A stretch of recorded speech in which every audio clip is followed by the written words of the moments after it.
Ready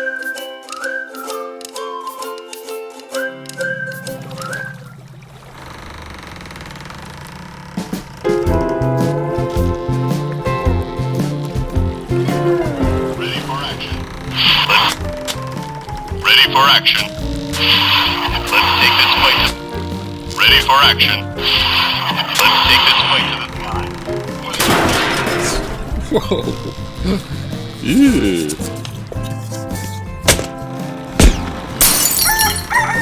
How's it? Hang loose. Pokemon! Pokemon! Pikachu! I choose you! How's it? Hang loose. Welcome to Mongoose Max Hawaii. Oh. Channel.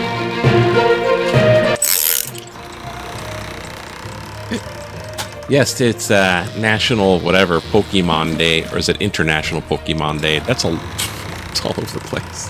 It comes from this guy wanted to, yeah, an addict. Wait, goes box. Let's get this going on. The fan, come on. It almost was working with the light bit. Pokemon was Light. Long. Long, live. Oh. Sleep. Pokemon was invented by this guy that was like a Space Invaders, the little computer, it was like early computer game like Asteroids. Space Invaders, I remember that one. Theory. Yeah. Theory. Dating myself was old. Space Invaders and Centipede? And Centipede was the new one. It's like, oh gosh, I don't want to play Centipede. It's too complicated. Space Invaders? So he decided to try to invent a game, and he came up with something akin to Pocket Monster, which is Pokemon. That's where the name comes from. Pocket Monster? Okay, guys. Okie dokie. Now we know where to go. Pocket Monster. Gosh. Alright. It's Mongoose Monday.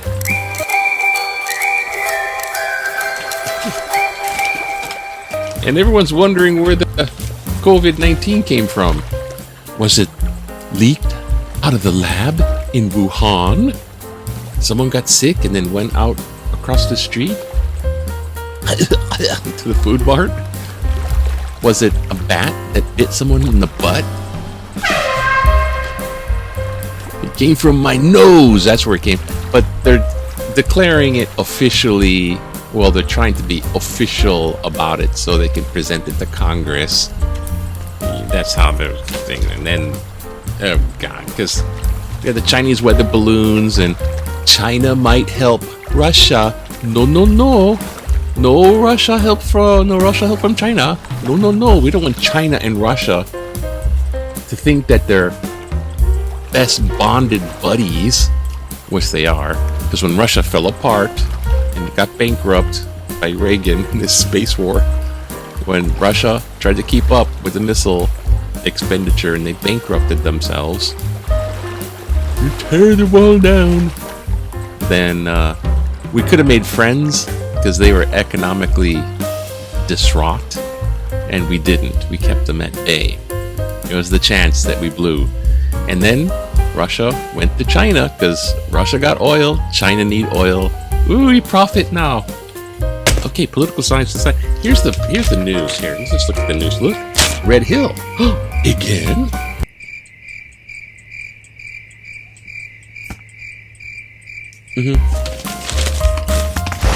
Red Hills. Jeez. Damn. Red Hills in the news again. So let's get on it before Wuhan breaks loose. The news of Hawaii. Look, Red Hill. It's an enigma wrapped around a tweaky, stupid plan involved in a riddle that was next to the crossword, next to a mystery.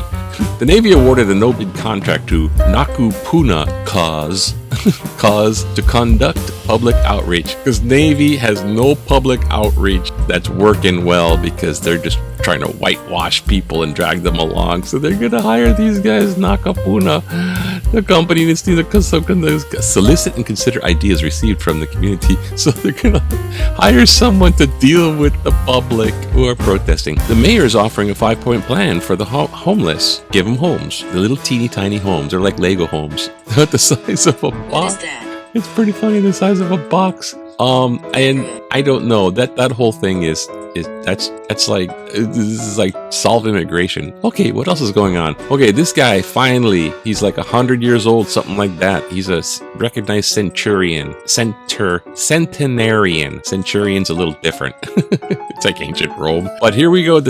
I'm over 100 years old, and they give you this piece of paper. I was gonna take us snotty in the street. I was about to speed on it right now. But it was his high school diploma from Farrington. Like, oh my God, he was in Farrington in 1943, and he went off to war. He joined the army, and he never got his high school diploma. I don't know what they waited till he's 100 years old to give him a high school diploma. I don't know what the guy. It's probably just being nice about it. The bill aims. Oh, okay, homeless, tiny home for the homeless. So you got a home, you can't complain. You're not homeless. You got the little tiny home. I don't know what the heck. What gives with these? I mean, basically, go over here. There it is. Angela. Oh, they captured a skunk. Oh, kung fu nuns. What? Dog bites are serious. Kung fu nuns. Where? Over there. What happened? There it is. The guy. What happened? There it is. The tiny homes. Oh, look. Tiny home. Look, you got a home. So sit down and don't say nothing already. Tiny homes or kauhale. Kauhale. You got a kauhale. Okay. Okay, let's jump to like the States wrestling, the WrestleMania. I'll just cover this real quick. Oh, look, it's like everybody was there. There's a bunch of freaking. They have the women's division now in wrestling, and everyone's like. So now, Ace is stuck. Oh, he's stuck for a long time. Okay, so they won. That's the guy that won, and that's the girl that won. It's like 225 pounds, 220 pounds. Oh my gosh! And here's the winners. The winners is the guy winners, and then the girl winners. I got the kind of layers on top. Yay for you guys. Donald. Okay, now this is what I wanted to show one more time real quick. This guy right here, he stands in front of the whiteboard, and this chick too, she's at the desk with a bunch of magazines, and they drew this, like humans, the AI, especially the Bing one, Bing, you might actually use Bing to get to this AI chatbot. You go and interact with an actual AI, but it's acting weird and telling lies, because it's a computer program that learns from, I guess, its own things, but it learns from humans. So it's learning, when it gets down deep into it, it's learning to be weird and telling lies. And it's like, what the fuck? And this guy, I think we got this figured out. It's on the board behind me. It's like, oh God, that's just crazy. What the hell? I don't know. There's so much stuff. Just relax, man. You know, just relax. Remember back in 1964? Just like relax. Joe. Just walk out into the yard and discover there's pods from outer space that eat people and take over their bodies and turn into the pod people. The jackfruit tree, member of the Artocarpus family, is an unusual plant, which this lady found out. Like, what the hell is that in the backyard? Bears fruit up to weight of 40 pounds each. It's edible. Wow. You can roast the seeds.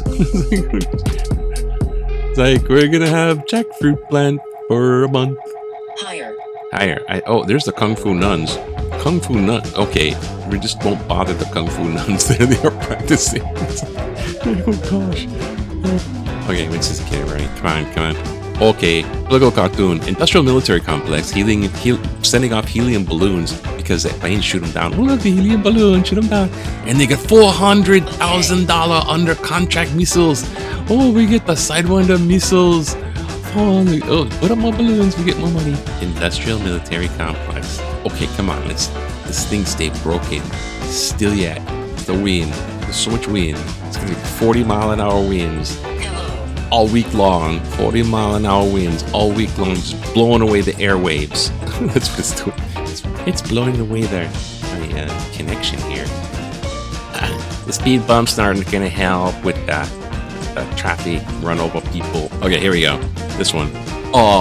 Hey, Fox News viewers understand English too, I would like to thank Sidney Goldstein for a vocabulary lesson. Gambling tax doesn't constitute Marxism? Cite article February 20th. I am sure the world is grateful to him for taking the time to teach us the definition of Marxism. We are probably not as grateful as he thinks we should be, but since he has attached such import to words, let me offer 3. Small, belittling, offensive. He can take a moment and ask himself why he felt it necessary to say that only those watching Fox News need to go to a library, as if liberal Democrats are the only ones intelligent enough to understand the English language. I watch both CNN and Fox, so I guess I am partly in the word-slinging category. As that is where I am, allow me to sling one more word. Pompous! Glenn Emanuel, Kakaako, talking in tutu voice. Thanks, Glenn. Yeah, keep watching that Fox News. You might learn something. Tucker Carlson's coming on soon. What you okay, here we go. Come on. Let's go. People get over it. Speech and debate clause will protect Pence. A simple reading of the speech and debate clause in the U.S. Constitution indicates that it does not apply in the case of, quote, treason, felony, and breach of peace. Pence will take up subpoena, fight to Supreme Court if necessary. Cite article February 15th. The events leading up to and including the resurrection. Oops, sorry, that's Easter. Spring break isn't up yet. The insurrection on January 6th include treason, felony, and breach of the peace, and are not protected under the Constitution. How can the President of the Senate rely upon the speech and debate clause? Furthermore, the President of the Senate should be aware that 18 United States Code 4 makes it a crime when a person who knows about a felony affirmatively conceals it and does not, as soon as possible, make it known to a judge or other persons in the U.S. civil or military authority. Penalties include fines and up to 3 years in prison. Former Vice President Mike Pence may have criminal exposure based on his own concealment and failures. Myron Bernie, Pearl City. Crack that whip. You tell him, Myron. These guys, they should be held accountable for their stupid, illegal stuff that they do for their own gain, really. It's not for the people. It's all BS. It's like marketing BS. It's for their own gain, their own money, and their own keeping power. All those guys, they should flush. And the people saying drain the swamp are the ones that should be drained. It's crazy. The winds are back all week long. So have a great Monday. Fresh sunrise and fresh water, fresh wind, fresh sunrise, more wind and fresh water, more wind, blow your hair around and get your eyes red, more wind, blow your hair around and get your eyes red, and get your wind again, fresh aloft, fresh wind again, fresh aloft, fresh wind again, fresh aloft.